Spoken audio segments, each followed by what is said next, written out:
Anak Melayu anak saya, anak Cina anak saya, anak India anak saya, anak orang asli anak saya. Assalamualaikum guys, dan apa khabar semua kawan-kawan. Salam Jumaat 5 Disember 2025. Gua ada gamok orang Terengganu kita. Beres dah lagi isu ladang FGV yang disita oleh PTG Terengganu ni. Alhamdulillah, aku lihatlah daripada perkembangan video yang aku buat 2 hari lepas. Sebanyak aku tengok lebih kurang 35,000 view dan ada lebih kurang 400 komen tak silap aku. Sebab apa? Sebab di hujung video aku yang lepas, aku khabar siapa yang tak puas hati, yang tak jelas isu ni, tolong komen. Dan insyaAllah aku akan cuba jawab dan bagi jawapan yang terbaik lah untuk kita semua faham, terutama sekali pada rakyat Terengganu lah. Dan bila aku scroll setiap komen tu, hampir 400 komen tu, aku boleh letak 99%. 99% daripada 400 komen tu jelas dan faham isu yang aku sampaikan kepada rakyat Malaysia, khususnya rakyat Terengganu, supaya tidak berlaku orang kata serang menyerang tak tahu kepala ekor. Betul tak? Kadang-kadang bila kita tak tahu, ada pihak yang menangguk di air yang keruh. Dia kutip isu bodoh-bodoh ni, dia hentam, dia kata siang, tengok dulu budak tadika kena halau. Ni staff-staff FGV juga kena halau. Aku nak ucapkan terima kasih juga kepada Pak Cik Mang, sebab komen dalam TikTok aku tunjukkan bahawa penerangan yang aku bagi dalam video tu boleh kata jelas lah tau. Jelas. Bila rakyat Terengganu faham, orang tak heran pun. Sebenarnya bukan kena halau pun. Tu sebenarnya silapnya pengurusan, silapnya manajemen FGV tu sendiri, manajemen Felda tu sendiri. Sebab apa? Sebab kerajaan Terengganu cukup berlembut sangat dah dengan FGV ni, bagi masa yang sangat panjang untuk mari bincang berunding. Yelah, kalau ada tunggakan pun pedih masalah. Kalau kita ada hutang orang, tak ada PT nak bayar, mari bincang. Kita dah PT learning minta bayar sasur lah sikit, minta bayar sikit-sikit, tak apa dah. Korang-korang biar ada orang kata two-way communication.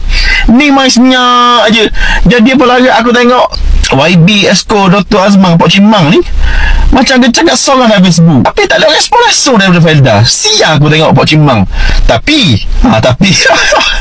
bila Pak Cik Mang mula dah guna undang-undang, guna mahkamah, guna PDG, ambil tindakan yang adil, yang betul, mulalah gelepoh habis. Tapi kita ni sebagai rakyat Terengganu terutamanya ni, kita kena faham dulu isu betul-betul sebelum kita ni jadi mangsa pihak-pihak yang tidak bertanggungjawab nak menangguk di air yang keruh. Biasalah, hak tu musuh politik memang suka sangat. Bila ada isu je dia menangguk di air keruh. Tengok baru ni pasal beteng di Batu Rakit tu tak. Padahal tempoh pembinaan tu dah siap lagi, dah serah pun lagi, utuh dalam tanggungjawab kontraktor lagi. Tapi geng-geng macam genok kiamat dah. Kadang-kadang rakyat Terengganu pun tak faham juga.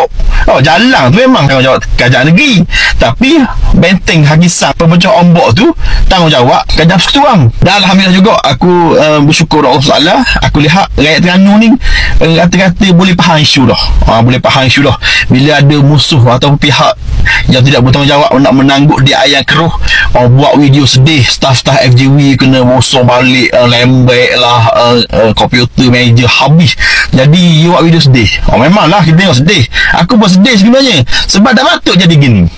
Tapi musuh ni dia buat, dia ulang balik macam ke budak-budak tadika kena halau dulu dah. Tapi silap lah sebab benda dulu, dunia dulu lain, dunia ni orang faham dah kedah taktik belakang ni deh. Aku memang sedih sangat. Aku ulah dah pasal dalam video sebelum ni, aku memang sedih pasal staff GW tu kena nyusuh dia, kena nyepang lah, apalah tau. Bagi aku tak patut berlaku benda ni. Sebab apa? Sebab benda ni boleh selesai sampai ke awal. Dalam masa berbulan-bulan YB Esko Dr. Azman atau Pak Cik Mang ni atau surat ajak bincang, patutnya benda ni boleh selesai awal. Tak ada PT pun kabur, tak ada PT.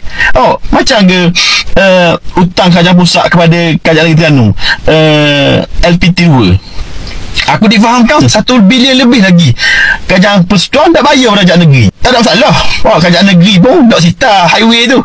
Mungkinlah lepas ni kita tengoklah mana perjalanan dia, tindakan undang-undang ataupun tidak. Aku harap kerajaan negeri fikir dengan cara sivil lah, secara perundangan untuk bincang isu ni. Sebab sekarang ni aku nampak Kerajaan Madani ni dia terlalu menyekap kebebasan perbelanjaan Kerajaan Negeri Terengganu kepada rakyat dia.